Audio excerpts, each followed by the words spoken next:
KBS 한민족 방송을 사랑해 주시는 동포 여러분, 안녕하셨습니까? 보고 싶은 얼굴, 그리운 목소리, 이소연입니다. 자, 오늘이 삼복 중에서 마지막에 해당하는 말복입니다. 올여름은 정말 더워서요, 몸이 많이 힘드셨죠. 보양식을 먹지 않을 수가 없습니다. 복날의 대표적인 음식이 아무래도 삼계탕을 먼저 꼽는데요. 삼계탕도 끓여 먹고 시원한 수박, 참외, 복숭아 이런 과일도 먹기도 합니다. 코로나19 때문에 집에서 대부분의 시간을 보내다 보니까 조금은 귀찮기도 하지만 가족들과 함께 보양식을 해먹는 재미도 괜찮은 것 같아요. 피할 수 없으면 즐겨라 라고 했잖아요. 보양식을 먹으니까 몸도 마음도 튼튼해지고요. 가족 간의 정도 더 돈독해지는 것 같습니다. 자, 오늘 첫 곡 뉴스가 노래합니다. 여름 안에서.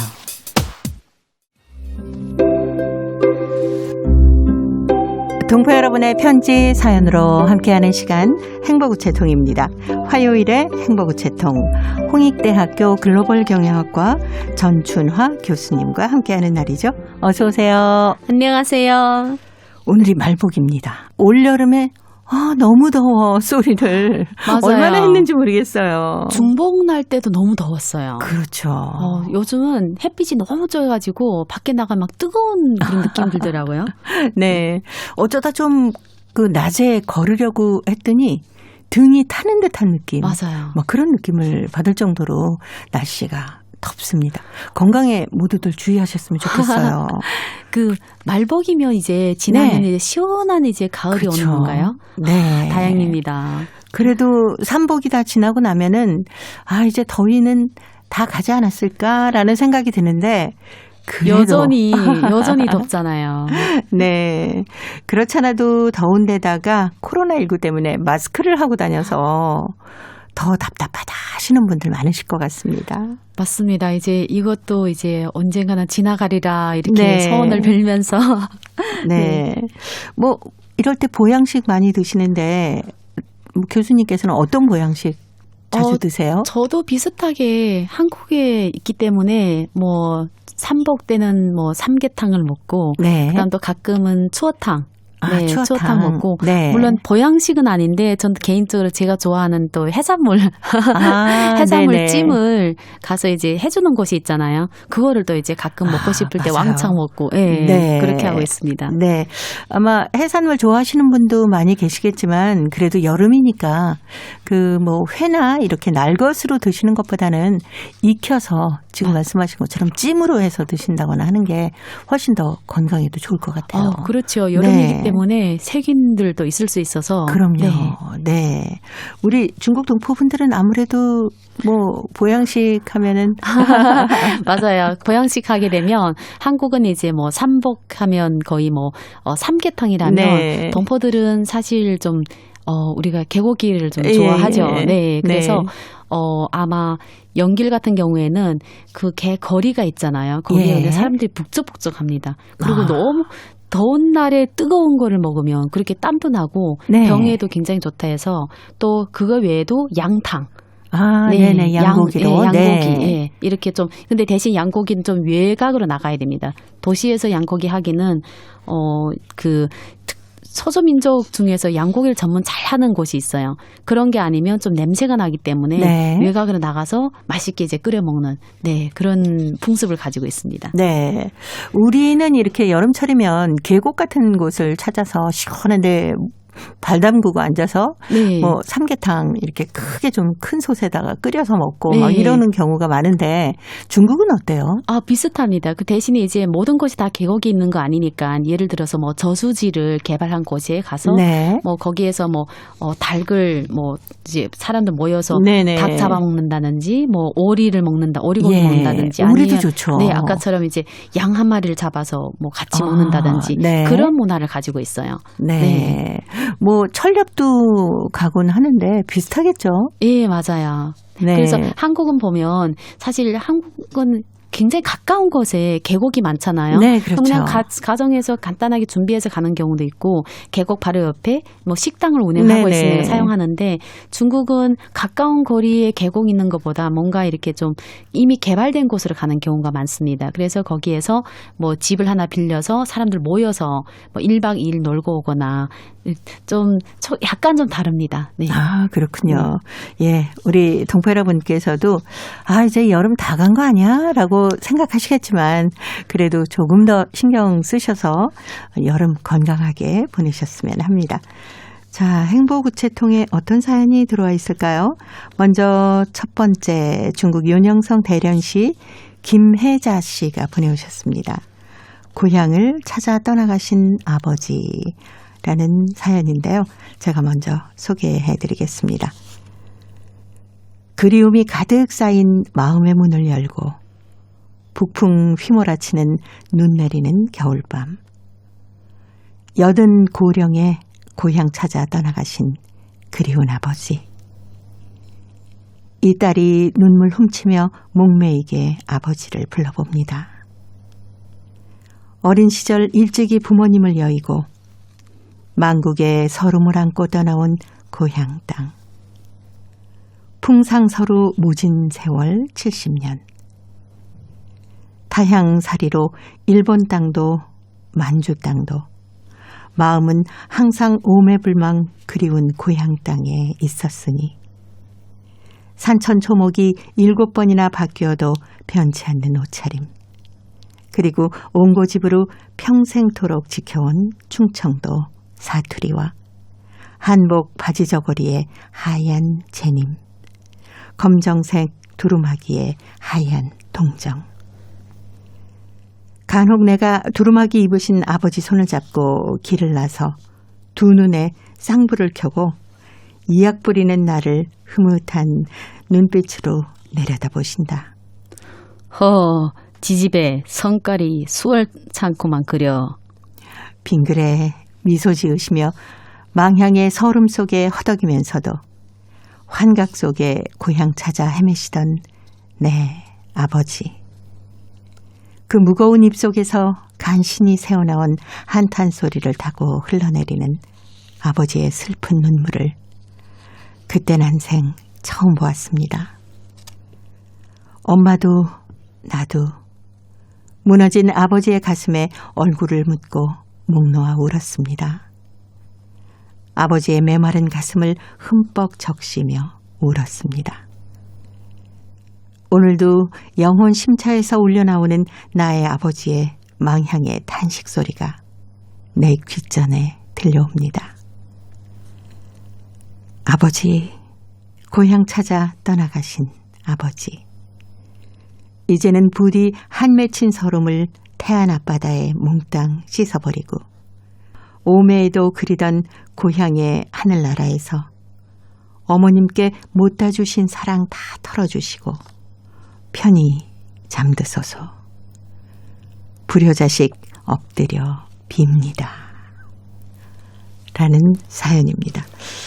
김혜자 씨의 사연을 소개해드리다 보니까 더위가 싹 가셨어요.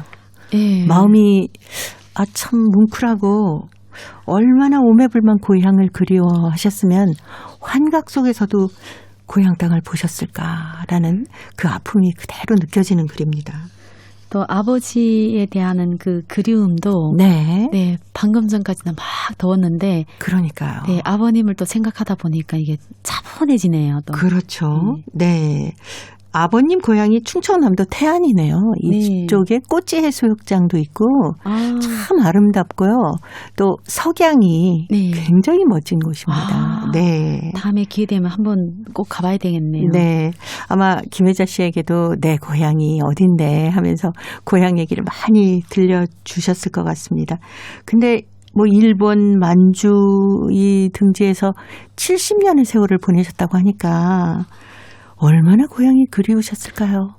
당연하죠. 네. 그 아버님은 고향 와보는 것도 뭉클한데 네. 여기에 살다가 다시 다른 데 가서 이렇게 70년 동안 있었다는 거는 네. 굉장히 사실 굉장히 많이 오고 싶었을 겁니다.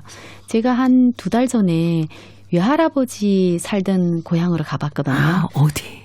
그게 이제 그 대구 쪽 김천이란 곳입니다. 네네, 김천. 직지사도 있고요. 네, 김천에 가서 그 터를 봤습니다. 집도 있고, 네. 그 바로 옆에 사당도 있는데, 네네. 그 종가집 사당. 그래서 그, 할아버지의 아버지죠. 네. 이거 질 때 그 비용을 냈더라고요. 어느 정도를. 네. 예. 그래서 그걸 보면서, 저는 사실 여기에 태어나지도 않았지만 너무 뭉클한데, 그 사실 한국에 오지는 못하고 중국에서 돌아가셨거든요. 네. 근데 그걸 생각하면서 막 그리움이 사실 한 번도 외할아버지 본 적이 없는데 사진만 딱 봤거든요. 막 생생하게 눈앞에 보이는 거예요. 그렇죠. 그걸 어머니한테 전달하니까 네. 어머님도 사실 중국에서 태어났는데 네. 지금 칠순이거든요.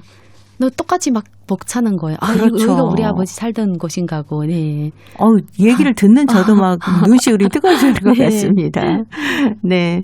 고향을 떠나 살면서 우리 중국 동포 여러분들께서도 얼마나 고향을 그리워하셨을까요? 그 고향을 네. 굉장히 어디든 사실 고향을 떠나게 되면 정말 이렇게 조금만 시간 지나고 약간 힘들 때는 생각지 않게 고향이 그렇게 그립더라고요. 네. 네. 저희 프로그램에서 이제 한중수교 되기 이전부터 중국 지역에 계신 동포 여러분들의 고향의 가족을 찾아드리는 그런 편지 사연을 방송을 해드렸었어요. 그래요? 그래서 네. 이제 이쪽 남쪽에 살고 계신 분이 언제 어느 때 중국 지역 어디로 떠나갔다고 들었다. 이제 위대에서 얘기하신 얘기 들은 그렇죠. 얘기를 듣고 그때는 휴대폰도 없고 하니까 그러니까요. 편지로 그러면 진짜 편지도 오가지 못할 때잖아요. 맞습니다. 네. 그러면 그 방송을 통해서 진짜 사람들이 다 이렇게 네. 서로 찾고 연결이 됐었어요. 그래요? 네. 저는 이제 그 이산 가족 그것만 봤는데 네네. 또 이런 사연이 있네요. 네. 그래서 우리 이제 이 김혜자 씨 사연 같으면 우리 오라버니께서 언제 중국 지역으로 떠났는데 함자가 어떻고 뭐 생김새가 어떻고 그때 나이가 몇 살이었습니다. 뭐 이렇게 쭉 적으면 중국에서 방송을 들으시는 우리 동포분들은 아시잖아요. 그렇죠. 이게 내 사연이구나 하고 아시면 또 어렵게 편지를 써서 제3국을 통해서 저희 KBS로 편지가 도착이 되는 거예요. 그게 90년대 네. 이야기죠. 한중 수교 전이니까. 그렇죠. 92년도 수교 전이니까 80년대 이야기네요. 뭐 70년, 80년 계속 이제 그 이산가족 찾는 사연을 방송해드렸던 생각이 납니다. 그거를 듣는 사람들은 너무 가슴이 너무 벅차겠네요. 사실 올 수는 없었잖아요. 92년도 그렇죠. 수교하고서도 많은 사람들이 비자 문제 때문에 못 왔거든요. 그랬죠. 예, 진짜 그랬던 생각이 나서 한민족 방송 역사가 그렇게 길다니 자랑스럽네요. 여기 앉아 있는 자체가. 보고 싶은 얼굴 그리운 목소리 자체가 제목이 주는 게 그 의미였거든요. 맞습니다. 이산의 아픔을 함께 나누자 해서 보고 싶은 얼굴, 그리운 목소리 해가지고 이제 중국 지역이나 아니면 뭐 사할린 또 중앙아시아 지역 이쪽에 떨어져 살고 있는 동포들에게 이제 이산의 아픔까지 전해드리던 그런 시간이었기 때문에 김혜자 선생님의 아버님께서도 혹시 방송을 그렇게 하지 않으셨을까라는 생각까지 하게 됐습니다. 누구나 다 그런 생각을 하지 않았을까요? 오늘 아마 고향 생각 아버님이나 어머님께 얘기 많이 들으셔서 생각하고 계실 것 같으네요. 지금은 뭐 자유롭게 오갈 수 있으니까. 맞아요. 네. 근데 그때 당시만 해도 사실 어렵고 또 어떤 때는 자유로워도 또 방송을 통해 찾는 경우가 있음. 자유로워도 그 사람이 그렇죠. 주소나 정확한 걸 모르면 또 방송을 통해서 누군가는 듣고 있으니까 훨씬 더 빨리 전파할 수 있죠. 그렇죠. 그래서 노래를 꿈에본 내 고향 준비해봤습니다. 한정무가 노래합니다.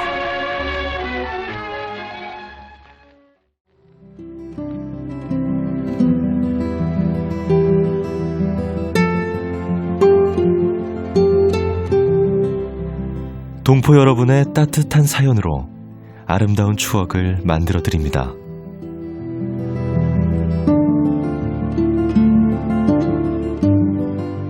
보내실 곳은 대한민국 서울특별시 영등포구 여의공원로 13 KBS 한민족 방송 보고 싶은 얼굴 그리운 목소리 담당자 앞이고요. 인터넷 주소도 알려드립니다. KBS 홈페이지 www.kbs.co.kr에 접속하신 다음 라디오, 한민족 방송, 보고 싶은 얼굴 그리운 목소리를 순서대로 클릭하신 다음 청취자 참여 코너에 글을 남기시면 됩니다.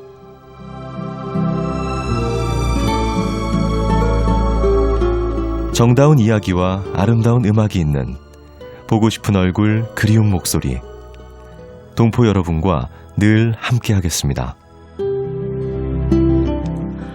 화요일의 편지 손님, 홍익대학교 글로벌 경영학과 전춘화 교수님과 함께하고 있습니다. 자, 오늘 두 번째 사연도 아버님에 대한 그리움을 적어오셨습니다. 아버님 그립고 보고 싶습니다. 라는 글인데요. 대한민국 서울시 강동구의 이용길 씨의 사연, 전춘화 교수님이 소개합니다. 아버님이 돌아가신 지 금년에 13년이 됩니다. 오늘 늦게나마 이 아들이 아버님께 인사를 드립니다. 아버님, 하늘나라에 잘 계시는지요? 그립고 보고 싶습니다. 아버님, 당신은 10살 어린 나이에 아버지와 어머님, 어린 여동생들이 북한에 나가서 할머니와 단둘이서 형제 친척들이 없는 고향 땅 령정시 루투구진에 정착하였습니다. 당신은 소학교도 졸업하지 못하고 17살 어린 나이에 아마 공장에 들어가셔서 노동자 생활을 시작하였습니다. 일하면서 여유 시간에 신화자전을 보고 한자를 익히고 한어를 유창하게 구사할 수 있었으며 한어 문장도 쓸 수 있었습니다. 당신은 할머니 손에서 키워져 어머니와 결혼하였습니다. 결혼 후에 그 많은 5 처남들이 줄줄이 매형네 집에 놀러와도 언제나 웃는 얼굴로 반갑게 맞이했습니다. 그리고 우리 세 남매를 남부럽지 않게 키웠습니다. 당신은 어머님과 금슬이 좋아 한 번 큰 소리로 싸워본 것을 보지 못했습니다. 어머님이 밥상에 올린 밥과 반찬은 맛있게 드셨으며 한 번이 잔소리도 없었습니다. 내 기억에는 우리가 초등학교 다닐 때 어머님이 아버님에게 쌀밥을 따로 떠서 드렸는데 아버님은 다 같이 먹자고 말씀하셨습니다. 그때는 백미가 얼마 되지 않아 옥수수 쌀을 주식으로 먹었습니다. 아버님은 보이라 공장에서 퇴직 전까지 일하였습니다. 한 번은 군부대에 가셔서 보이라 시공을 하였는데 돌아올 때 사과 한 광줄이 지금이 박스로 5개 정도를 가져와 그 어렵던 세월에 학교에 다녀와서 사과 한 개씩 먹던 달콤한 기억을 지금도 잊을 수가 없습니다. 아버님 월급 나오던 날에는 과자와 사탕을 사서 세 몫으로 나누어 우리에게 주었지만 아버님과 어머님은 사탕 한 알 드시지 않았습니다. 우리에게 바친 사랑 어찌 한 입으로 말하겠습니까? 우린 사랑만 받았지 제대로 효도하지도 못했습니다. 오늘 아버님 생각에 잠 못 드네요. 아버님 생전에 운전면허를 취득한 나에게 차를 사주겠다는 그 말이 아직도 귀전에 들려옵니다. 지난해 12월 아들 철호한테 차를 사주었습니다. 아버님 약속 내가 아들한테 지켰네요. 우리가 이렇게 행복하게 사는 모습 보면 아버님이 얼마나 기뻐하시랴 생각합니다. 아버님이 자유로운 모습 떠올리며 지나간 추억 속에 잠깐 머물곤 합니다. 아버님, 하늘나라에서 편히 계세요. 가끔 꿈속에서 찾아뵐게요. 사랑합니다, 아버님. 네, 대한민국 서울시 강동구의 이용길 씨가 보내오셨던 아버님 그립고 보고 싶습니다. 라는 글이었습니다. 아, 하늘에 계신 아버지를 생각하면서 그 추억을 잔잔하게 써오셨는데 참 그 행복하고 다정다감한 모습의 아버님이 떠오르네요. 그러니까요. 그 네. 시대는 사실 아버님이 어떻게 보면 절대적 권위를 가진 그렇죠. 무서운 존재 아버님들이 굉장히 많았거든요. 네. 근데 편지에서 읽어보면 너무나 자상하고 어머니를 사랑하고 아이들을 사랑하는 아버님. 그러니까요. 막 네. 얼굴을 뵙고 싶습니다. 네, 늘 미소를 띠신 그런 모습 같은 예. 그 아버님을 항상 기억하고 계실 것 같은데 할머니하고 단 둘이 생활을 하셨기 때문에 아마도 가족의 의미가 훨씬 더 남다르지 않았나 싶어요. 그렇죠. 어린 나이에 부모님과 여동생하고 네. 떨어져 있었으니까 떨어져서. 내가 가족을 차리면 어떻게든 잘 지키겠다 이런 다짐을 하고 결혼을 하신 것 같습니다. 네. 살다 보면은 문득문득 부모님 생각날 때가 저는 참 많더라고요. 요즘에는 다 두 분 다 돌아가시고 나니까. 그때 진짜 더 잘해드릴 걸 막 이런. 그리고 아버님이 이럴 때 이렇게 해주셨지. 나도 애들한테 그렇게 해줘야겠다라는 생각을 하게 되는데 네. 교수님은 뭐 아직 저는 부모님이 다 계시는데 네. 코로나 때문에 사실 1년만 정도 못 들어가다 보니까 예. 이전에는 한 반년 한 번씩 정도는 그래도 뵀는데 물론 이제 영상으로 볼 수는 있지만 그래도 뭔가 이렇게 실제로 보는 게 훨씬 낫고 그렇죠. 지금은 가끔 이제 부모님 보면 좀 연세가 있었던 그걸 보게 되면 마음 아플 때가 많습니다. 그리고 네. 방금 선생님 말씀하신 것처럼 내가 뭐 할 때 내가 이전에 어머님, 아버님 그거 보이더라고요. 네. 그래서 항상 존경하고 사랑하고 있습니다. 네. 예전에는 그걸 잘 몰랐는데 이제 나이가 먹고 나니까 어머 내가 엄마랑 하던 모습을 그대로 하고 거의 그대로 하고 맞습니다. 있네요. 네. 자, 이용길 선생님. 꿈속에서라도 아버님 뵙고 싶습니다라고 하셨는데 오늘 밤 꿈속에서는 아버님과 즐거운 시간 가져보셨으면 좋겠네요. 김상준이 불러주는 부모님 전상서 들으면서 홍익대 글로벌 경영학과 전천하 교수님과는 다음 주에 또 뵙도록 하겠습니다. 고맙습니다. 감사합니다.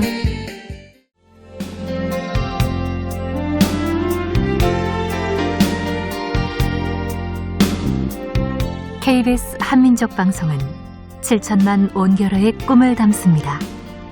지구촌 곳곳으로 뻗어나간 한민족의 중심 채널 KBS 한민족 방송은 더 나은 미래를 위한 초석이 되고자 합니다. 여기는 대한민국 서울에서 보내드리는 KBS 한민족 방송입니다. KBS 한민족 방송 보고 싶은 얼굴 그리운 목소리 함께하고 계십니다. 자, 이제 동포통신원들과 전화를 연결해서 여러분 계신 곳에 새로운 소식을 듣겠습니다. 통신원 리포트인데요. 오늘은 중앙아시아 카자흐스탄과 러시아 사할린 지역의 소식을 준비했습니다. 먼저 카자흐스탄으로 가볼까요? 김상욱 통신원 전화 연결합니다. 김상욱 통신원 안녕하셨습니까? 예, 안녕하세요. 반갑습니다. 카자흐스탄의 최대 도시 알마티에 고려인의 이름을 딴 거리가 생겼다면서요? 네, 카자흐스탄의 경제 문화의 중심지인 알마티시에 고려인 허가이 알렉세이 유레비치의 이름을 붙인 거리명이 생겨났습니다. 최근 알마티시 나우르즈바이 구청은 기존의 아이블리 드바 거리를 알렉세이 허가이 거리로 개칭한 것입니다. 사실 카자흐스탄에는 성공한 고려인들이 많은 걸로 유명하지 않습니까? 네. 그만큼 고려인의 이름을 붙인 거리가 생긴 것이 처음은 아닙니다. 여러분들도 잘 아시는 홍범도 장군, 중앙아시아로 이제 이주하신 후에 거즈로르다, 우리 카자흐스탄의 거즈로르다는 곳에서 운명하셨는데요. 네. 그 거즈로르다에 가면 카자흐스탄 서부 아주 대평원에 있는 이제 도시인데요. 거즈로르다에 가면 홍범도 거리가 있습니다.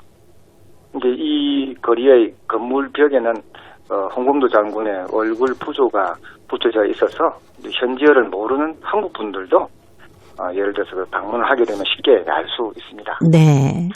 이 이외에도 소련 시절 사회주의 노동 영웅을 많이 배출하여 또 지방의 그 콜호즈를 방문하면요, 항상 그 콜호즈의 어떤 시내 중심 거리에 이런 우리 고려인 거리, 고려인 이름을 딴 거리들이 항상 자주 볼 수 있습니다. 그러나 이제 이번 건은 이제 카자흐스탄의 최대 도시 알마티시에 고려인의 이름을 딴 거리가 생겼기 때문에 더욱 의미가 있다고 하겠습니다. 네. 그럼 허가이 알렉세이는 어떤 분이신가요? 허가이 선생은요, 1929년에 태어나셔가지고 10년 전인 2011년에 이제 돌아가셨는데, 이분은 소련 시절부터 이제 유명한 공학자였습니다. 소비에트 연방 내 카자흐 소비에트 공화국 건설부 차관을 역임하셨습니다. 네. 그래서 이제 노동 적기 훈장이 굉장히 유명하죠. 그리고 인민 우호 훈장, 또 소련 국무회의 수여하는 훈장, 뭐 등등, 또 카자흐 소비에트 공화국 최고 평의회 수여 명예 훈장, 뭐 훈장이라는 훈장을 참 많이 받으실 정도로 네. 많은 업적을 내셨습니다. 네. 그리고 정년 퇴직하시고 난 뒤부터 별세하시기까지는요, 카자흐스탄 고려인 협회 상무위원으로서 동포 사회를 위해서 열심히 또 활동을 하셨습니다. 이 허가이 알렉세이의 대표적인 업종으로는 어떤 게 있을까요? 허가이 선생의 대표적인 업적이라 하면요, 뭐니 해도 우리 알마티의 명물 중에 하나인 메데우 댐의 건설과 설계를 꼽을 수 있습니다. 네. 카자흐스탄을 혹시 방문해 보셨습니까? 카자흐스탄 이제 오시면 보통 메데우를 꼭 이렇게 방문하게 되는데요. 뿐만 아니라 현지 신혼부부들도 결혼식을 마치고 나면은 방문하는 필수 코스 중에 하나가 바로 메데우입니다. 다음에 만약에 안 오셨다면 한번 카자흐 오셔가지고 메데우 한번 가보십시오. 그리고 이 메데우는 이 알마타시를 눈사태와 산사태로부터 이제 이 보호하기 위해서 그 산골짜기를 깎아서 만드는 사실 뚝 제방 그 댐입니다. 라이댐인데요. 그 이 메데우 댐은요, 이제 착공 6년 만인 1972년에 완공되었는데요. 그런데 완공되고 바로 1년 뒤에 카자흐스탄의 이 그 눈사태를 동반한 산사태가 일어납니다. 네네. 여기는 바로 알마티 바로 뒤에 이제 천산산맥이 있기 때문에 만년설이 봄이 되면 조금씩 녹기 시작하거든요.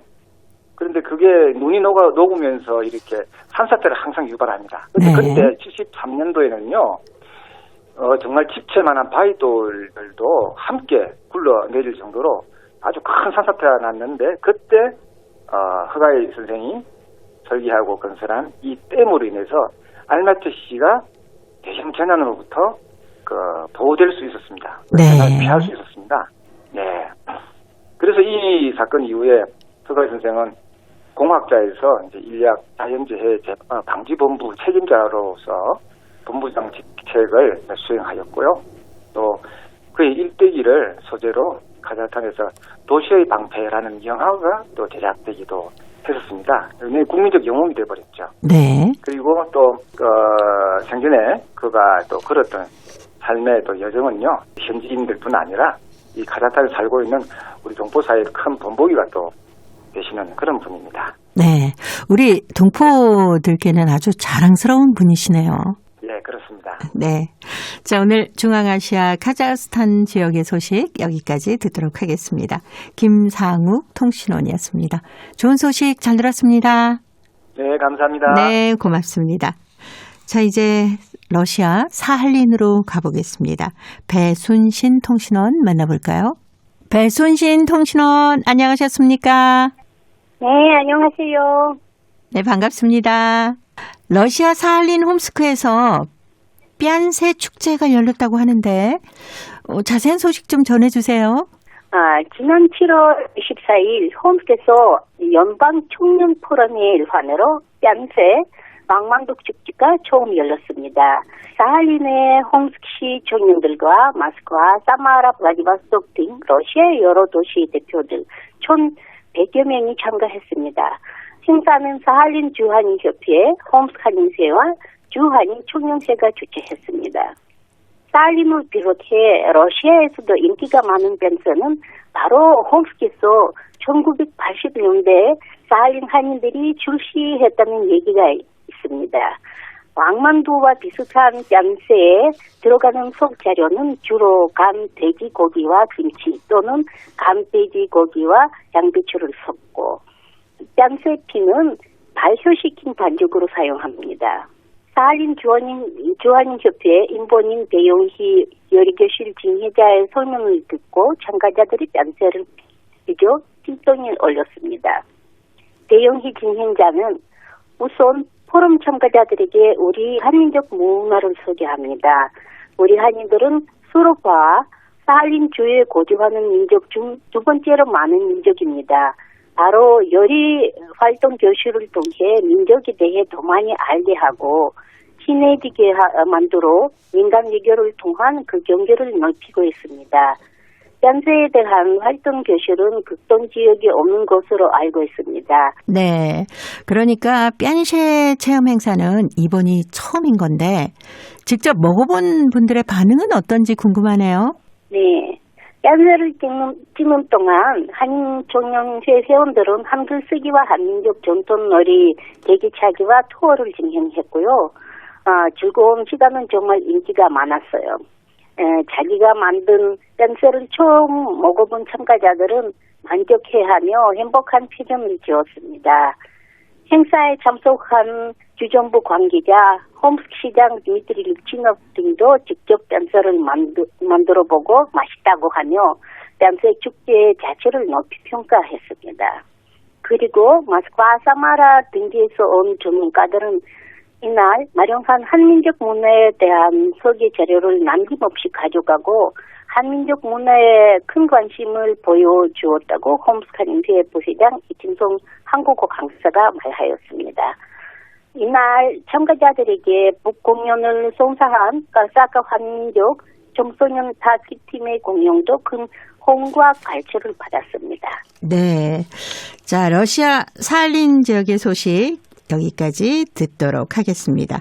배순신 통신원이었습니다. 소식 잘 들었습니다. 네, 감사합니다. 네, 고맙습니다.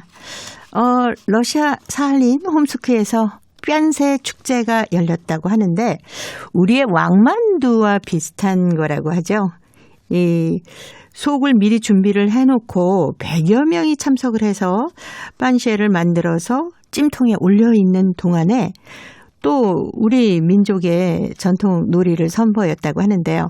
한글 쓰기도 있었고 한민족의 전통 놀이인 제기차기, 투호도 진행을 했고 또 북공연을 보여준 쿠라사코프 한민족 청소년 타악기 팀의 공연도 인기가 많았다고 합니다. 우리 민족이 처음으로 1980년대에 이 빤쉐를 처음 선보였다고 하는데 모두가 너무 직접 만든 자기의 뺨새를 먹어보면서 만족하고 행복해했다는 소식입니다. 그리고 또 모스크바나 사마라 등에서 온 전문가들까지도 한민족 문화에 큰 관심을 보였다고 하는데요. 자, 이런 행사들이 자주 열려서 우리 민족의 먹거리도 선보일 수 있는 기회가 만들어졌으면 하는 바람입니다. 자, 이제 퀴즈를 통해서 대한민국의 역사와 문화까지 배울 수 있는 퀴즈 한마당 이어드립니다. 동포 여러분과 퀴즈로 하나 되는 시간. 퀴즈 한마당. 그새 또 어디 간 것이야? 아바마마. 어디 갔다 오는 것이냐? 화장실 갔다 왔습니다, 아바마마. 또 견우 만나러 간 것이냐? 아닙니다. 그 손에 든 것은 무엇이냐? 아무것도 아닙니다. 견우가 준 것이더냐? 일하면서 먹으라고 찹쌀떡 잠깐 주고 간 것입니다, 아바마마. 배는 안 짜고 허구한 날 견우하고 놀러나 다니고 밤낮으로 붙어 다니고. 지금부터 배 짤 것입니다. 둘이 사랑하는 건 좋다만 정도껏 해야지, 정도껏. 자주 만난 것도 아닌데. 헤헤, 견우 만난 이후로는 이 애비는 안중에도 없고 일도 내팽개치지 않았더냐? 아닙니다요. 아니긴. 오늘부터 너랑 견우는 은하수를 가운데 두고 떨어져 살도록 하거라. 아바마마 안 됩니다. 한시라도 못 보면 눈에 진물이 나는데 어떻게 떨어져 삽니까? 이 고이한. 대신에 1년에 하루 7월 7석에만 만나도록 허락하겠다. 아바마마 1년에 한 번은 아니되옵니다. 통촉하여 주시옵소서. 썩 물러가자고 뭘 하느냐? 아바마마.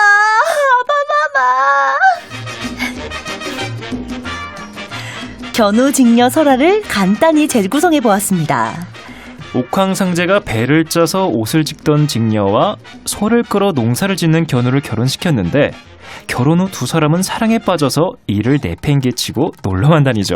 이에 화가 난 옥황상제는 두 사람을 은하수를 가운데 두고 떨어져서 살게 하죠. 그리고 1년에 딱 하루 7월 7석에만 만나도록 허락합니다. 하지만 7월 7석이 돼도 둘 사이를 가로막고 있는 은하수 때문에 만날 수가 없어서 서로를 그리워하면서 눈물로 날을 지새우게 됩니다. 이것을 안타깝게 본 까치와 까마귀들이 이 다리를 놓아주었는데요. 까치와 까마귀 덕분에 견우와 직녀는 이 다리에서 재회할 수 있었습니다. 자, 여기서 문제 나갑니다. 이것은 견우직녀 설화에 등장하는 전설의 다리입니다. 음력 7월 7석 밤이 되면 견우와 직녀가 만날 수 있게 하기 위해서 까마귀와 까치들이 모여서 은하수에다 다리를 놓는다고 하죠. 이 다리는 어떤 다리일까요? 자, 보기 드립니다. 1번 오작교, 2번 마포대교, 3번 개구리 뒷다리. 정답을 보내주신 분 가운데 일주일에 한 분 추첨해서 소정의 상금이나 상품을 보내드립니다. 퀴즈 한마당 지금까지 성우 유선일 한희정이었습니다. 하긴 저도 어렸을 때부터 이 견우와 직녀 설화를 할머니께도 들었고요. 또 동화로도 읽었었습니다. 아마 동포 여러분께서도 다 잘 알고 계실 것 같아요. 견우하고 직녀는 너무도 사랑하는 사이였지만 1년에 단 한 번밖에 만날 수가 없어서 더 애틋했던 거 아닐까 싶습니다. 그래도 까치하고 까마귀들 덕분에 견우와 직녀가 1년에 한 번이라도 만나서 사랑을 이어갈 수 있었겠죠. 그러니까 이것은 사랑을 잇는 달이다 이렇게 얘기할 수도 있습니다. 여기서 유래된 건지는 모르겠지만 사랑하는 사람들을 이어준다고 할 때 이 단어를 많이 썼던 것 같아요. 동포 여러분들도 혹시 누군가에게 이 역할을 해본 적이 있으신지 궁금합니다. 이것에 얽힌 추억이나 동포 여러분들은 또 7월 7석을 어떻게 보내는지 어떤 풍습이 있는지 행복우체통으로 사연을 보내주시기 바랍니다. 정답은 KBS 홈페이지에 접속하신 다음에 라디오 한민족방송 보고 싶은 얼굴 그리운 목소리를 순서대로 누르시면은 청취자 참여란이 있습니다. 여기에 정답도 보내주시고 또 행복우체통의 사연도 가득히 채워주시기 바랍니다.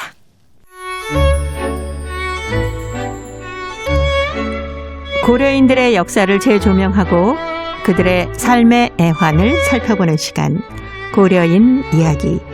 사단법인 고려인 마을 역사유물전시관의 김병학 관장님을 전화 연결해서 만나 뵙도록 하겠습니다.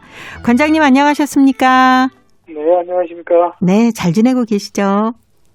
네, 덕분에 잘 지냅니다. 네. 고려사범대학에서 우리말을 배운 학생들 중에서 작가로 활동한 분들에 대해서 살펴보고 있는데 지난 시간까지 저희가 조기천 시인에 대한 얘기를 나눠봤습니다. 오늘은 강태수 작가에 대해서 알아보았으면 하는데요. 우선 강태수 작가가 어떤 분인지 먼저 설명을 부탁드립니다. 네. 전번 시간에 조기천 시인에 대해서 이야기했는데 강태수 작가는 또 다른 의미로 문학적으로도 대단히 큰 성취를 이뤘으면서도 그분의 삶 자체가 정말 우리 고려인의 비극의 한복판에 있었던 그런 정말 비운의 작가이면서 참 특이한 분입니다. 네. 강태수는 우리 뭐라고 할까요? 강제주 직후에 필화 사건으로 그 시를 하나 써서 신문에 벽에 붙였던 그 문제로 무려 20년 동안이나 그 탄압을 받았던 우리 대표적인 작가입니다. 이분은 어떻게 말씀을 드릴까요? 이분은 사실은 우리나라에서 태어나서 오랫동안 살다가 청년 시절에 연해주로 넘어가서 처음에 굉장히 노동자로 또는 고깃배 타서 정어리 잡이하는 어부로 또 정어리를 이렇게 염장하는 고려말로는 간짐한다고 하거든요. 네. 그 염장간에서 그 일도 하고 그러면서 공부의 뜻이 있어서 노동학원에 들어가서 공부를 하고 그 다음에는 신문에 시도 발표하고 그리고 고려사범대 문학부치 1회 학생으로 들어가서 이렇게 뭐랄까요 입지전적인 정말 자기의 의지로 이렇게 공부를 해서 입지전적으로 이렇게 우리 문학의 최고를 이렇게 일군 그런 작가라고 이렇게 말씀을 드릴 수 있겠습니다. 네. 강태수 작가는 필화 사건으로 유명하신 분 아닙니까? 그렇죠. 정말 강태수 작가 하면 필화 사건, 탄압, 비운 떠올리는데 네. 강태수 작가는 강제주 직후에 강제주 이듬해 그러니까 강태수 시인이 1935년 9월에 블라디보스토크 고려사범대 1회 문학부 학생으로 들어갔는데 이제 이분 2학년이 됐지요. 그리고 강제주 됐는데 강제주 돼가지고 강제주 9월 25일에 고려사범대 학생들이 강제주 열차를 타고 그해 11월 초에 카자흐스탄 그슬로자잘라가시 초원에 도착을 했기 때문에 그해 겨울에는 학교를 열 수가 없었습니다. 네. 그리고 이듬해 38년 봄에 3월 말 4월 초에 이제 개교를 했는데 그때 이분이 시를 하나 써서 벽에 붙였던데 이게 이제 그 유명한 피라 사건을 일으켰죠. 네네. 자, 이 피라 사건에 대해서는 나중에 좀 더 자세히 알아보기로 하겠습니다.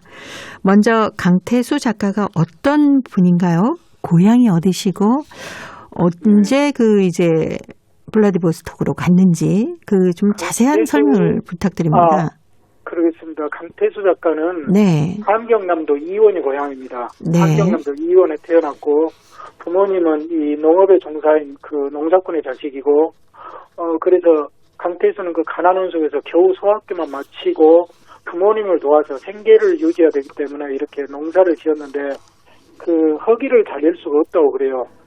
새벽에 나가서 일하고 저녁 늦게까지 돌아와도 근근히 이렇게 풀칠할 이런 정도였는데 그런데 이 강태수의 증언에 의하면 그 속에서 물론 자기가 독립운동에 대한 의지도 있고 여러 가지 의지가 있어서 망명할 생각을 하기는 했지만은 네. 결정적으로 자기가 망명을 결심하게 된 게 이게 1927년에 함경남도 이원 그 읍내를 지나가는데 어떤 농민이 이렇게 소달구지를 몰고 소를 몰아서 지나가는데 거기에 이렇게 소똥이 있었다고 그래요. 네. 그런데 이 그 소몰이꾼이 이렇게 소달구지를 이렇게 소를 몰면서 채찍으로 잘못해서 이 새똥을 쳤는데 그게 일본 순사의 구두에 이렇게 튀었다는 거예요. 네. 그래 일본 순사 구두가 그 자리에서 그걸 세우고 그 농민의 모자를 벗겨서 그 안에 새똥을 가득 채워가지고 바로 머리에 씌웠다고. 네. 그러면서 이렇게 채찍으로 갈긴 걸 보고 바로 결심하고 1927년인데 거기서 바로 결심하고 망명을 했습니다. 그런데 처음에는 그분이 만주로 갔거든요. 그래서 네. 만주에서 독립운동을 해볼까 생각을 했는데 그때 사람들이 조언하기를 이제 독립운동은 어려워졌다. 아마 만주에 이제 군벌들이 들어서서 친일하는 군벌들이 들어섰기 때문이죠. 그래서 그분이 거기에서 포기하고 연해주로 넘어갔죠. 네. 그렇게 해서 그분은 연해주로 갔고 거기에서 처음에 정어리 배를 타고 정어리를 잡고 또 염장을 하고 그러다가 공장에 들어가서 노동자로 또 일을 하게 됩니다. 네. 노동자로 2년간 일을 하고 32년에 그곳에서 아마 우수하게 일을 했기 때문이겠죠. 노동학원에 보내줘서 2년간 또 공부를 하고 돌아와서 1933년에 최초로 이제 시를 신문에 발표하게 됩니다. 당시에 그 강태수 작가처럼 북한에서 연해주로 이주하신 분들은 또 어떤 분들이 계신가요? 당시에 생계를 유지하기 위해서 또 좀 더 나은 삶을 살기 위해서 이주한 분들은 참 많이 있죠. 네. 참 많이 있는데 또 어떤 분들은 항일 독립운동이나 또는 다른 나름대로의 또 뜻이 있어서 이주한 분들이 있고 또 어떤 분들은 부모님들 따라서 이주했는데 거기서 공부를 해가지고 작가로서 길을 걸은 사람들이 있거든요. 이제 그 중에 우리 강태수 작가 말고 이제 김기철이나 이런 분들도 함경도 단천 출신인데 부모님이 이주하니까 이주를 했다가 그곳에서 문학을 공부하고 그렇게 돼서 훌륭한 작가로 이렇게 활동을 하고 이랬던 분들이 또 여기저기 많이 있죠. 네네. 이 강태수 작가는 어렸을 때부터 좀 문학의 소질이 있었습니까? 어떤가요? 아마 그랬던 것 같습니다. 네. 그분이 어렸던 시기에 대한 이런 그 기억은 많이 남기지 않았지만 네. 아마 향학열이 있었던 것 같고 또 이분이 시에 대해서 천부적으로 그 시적 재능이 있었던 것 같습니다. 그렇기 때문에 노동자로 일하면서 네. 또 업으로 일하면서 그렇게 특별히 배우지도 않았는데 1933년에 선봉신문에 나의 가르노라는 첫 시를 발표하고 1935년에는 나이가 굉장히 많았는데도 불구하고 뜻이 있어서 고려사범대 문학부 1학년생으로 들어갔던 거죠. 그래서 아마 그분은 시에 아마 특별히 소질이 있었던 것 같습니다. 그래서 우리 고려인들 그 1세대 작가들 중에서 일찍 작고한 분들 빼고 나름대로 오랫동안 활동한 작가들 중에서는 1세대 작가의 김기철 그리고 강태수, 김준 이 세 분 같은 경우는 지금 우리가 보기에도 문학적으로나 미학적으로도 이렇게 뛰어난 작품을 썼습니다. 네네.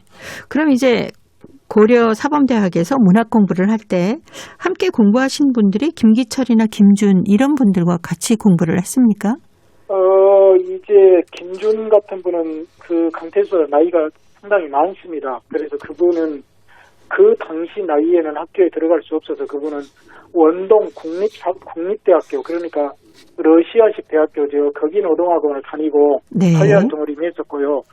그 뒤에 이제 명월봉 같이 우리 모국어도 가르치면서 산문작가로 활동했던 분 그리고 우리 모국어 교과서를 편찬하면서 이 공부를 학자로서 활동했던 한득봉 그리고 시인으로서 작품을 쓰면서 레닌기체에서 계속 일했던 차원철 그리고 정말 다니다가 요절했던 정말 훌륭한 분이 있는데 한병철 러시아 이름 한 아나톨인데 이분도 아마 강태수나 또 누굽니까 조기천 같은 작가들에서 뒤지지 않는 문학적 감수성을 보여주었는데 이런 분들이 강태수하고 정말 친근하게 지냈는데 이분 같은 경우는 강제이주 2년 만에 이렇게 병으로 갑자기 요절하고 이런 분들이 많았죠. 그래서 당시에 문학적으로 이렇게 그 교류했던 그 작가들은 주로 이렇게 대학 동료들 그리고 당시에 1928년에 소련에 망명했던 우리 고려인 한글문학의 시조인 조명희 작가가 강태수 작가를 아주 눈여겨봤습니다. 네.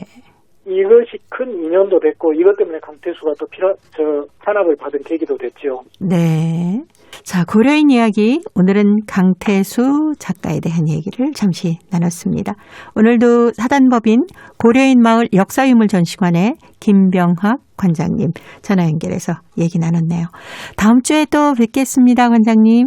네네, 감사합니다. 네, 고맙습니다. 오늘도 함께해 주신 동포 여러분 고맙습니다. 내일 찾아오겠습니다. 안녕히 계십시오.